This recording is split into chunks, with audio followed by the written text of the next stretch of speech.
Welcome back to CIA Declassified. We've left the freezing high-altitude radar traps of Operation Home Run and descended into the thick emerald canopy of Southeast Asia. By 1961, the border between North and South Vietnam was more than a political line. It was a wall of silence. To break that silence, the agency needed more than satellites. They needed ghosts.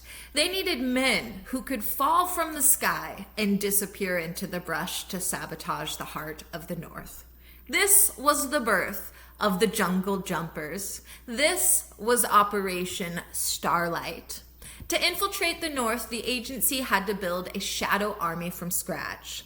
Operation Starlight was a joint CIA and South Vietnamese initiative that trained special operations groups to conduct sabotage, intelligence gathering, and psychological warfare behind enemy lines. A quote from a declassified 1962 memo by William Colby. The objective of Starlight is to create a climate of internal instability within the North by deploying indigenous teams capable of prolonged independent action.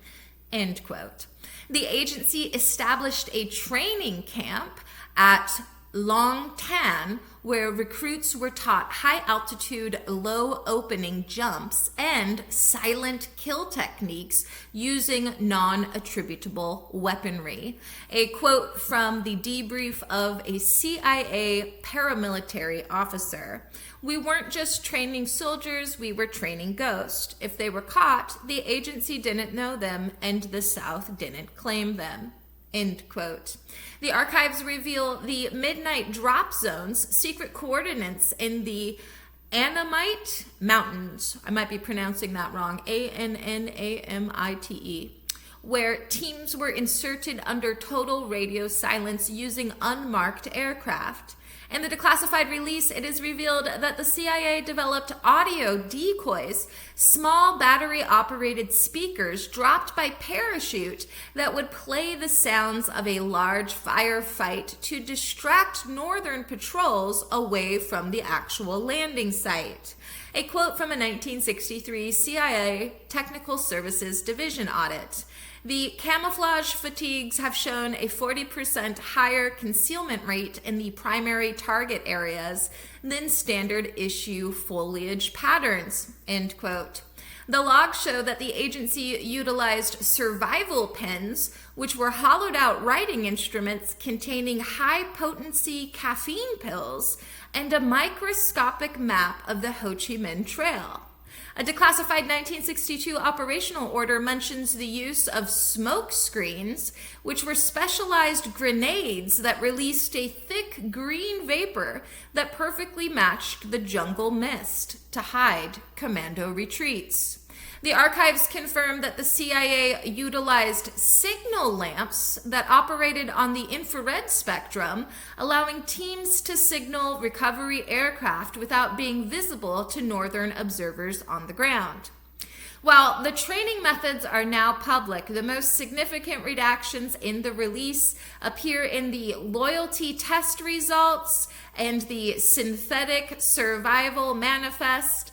In fact, the absolute heaviest redactions, where nearly 800 pages of the 1962 counterintelligence audit are blacked out, suggests the agency was fighting a war within its own ranks. Why is the double agent list still a total secret? Get ready for the theory of the infiltrated infiltrators. Speculation suggests Operation Starlight agents were actually double agents planted by the North.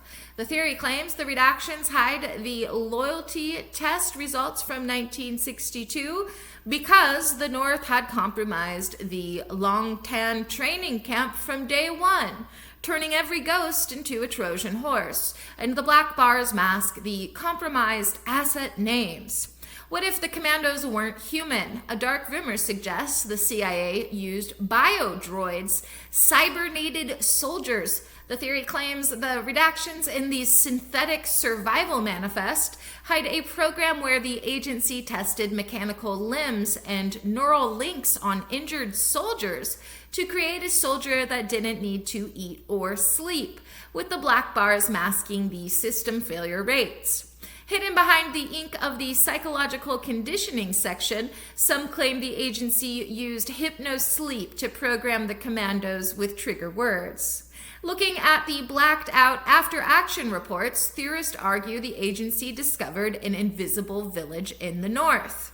The deep sea commando theory posits that the redactions in the insertion methods section hide the use of gill implants for agents to swim from submarines to the coast. Gossip suggests the redactions in the recruitment section prove the CIA used genetic splicing to make the commandos look exactly like high-ranking Northern officials. The most paranoid whispers regarding the blacked-out scent masking files, claiming the commandos were actually infused with pheromones that made them invisible to animals, and the black bars hide the cross-species mutation logs.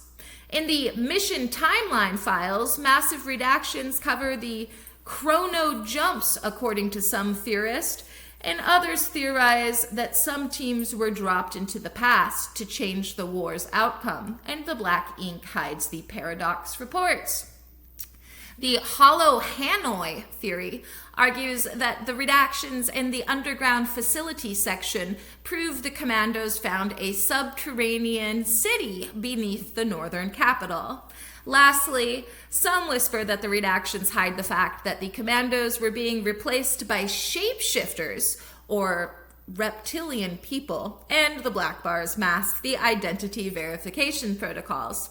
Was Operation Starlight a success?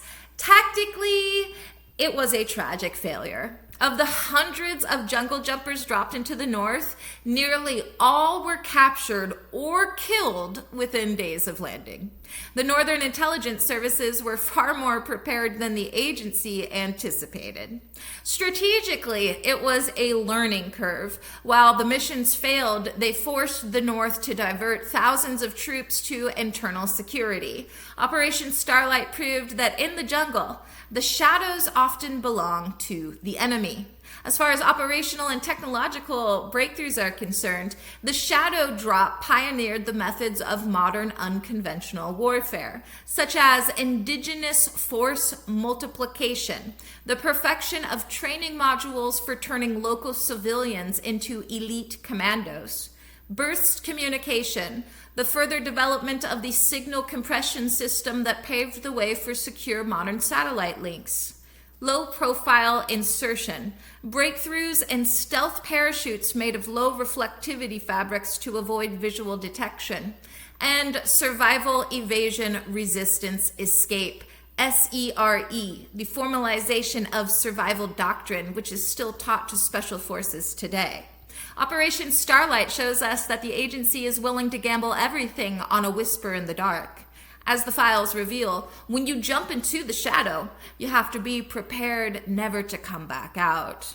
Thanks for listening, and join us next time as we examine Operation Tippy Canoe. In the 1980s, the agency set its sights on Libya. Operation Tippy Canoe was the secret program to funnel support to anti-Gaddafi rebels. We'll uncover the Desert Warriors. We'll look at the clandestine arms shipments, the Chad border logistics, and the moment the agency realized that toppling a dictator requires more than just bullets. Join us next time for the Desert Fire. In the meantime, I'll see you in the archives.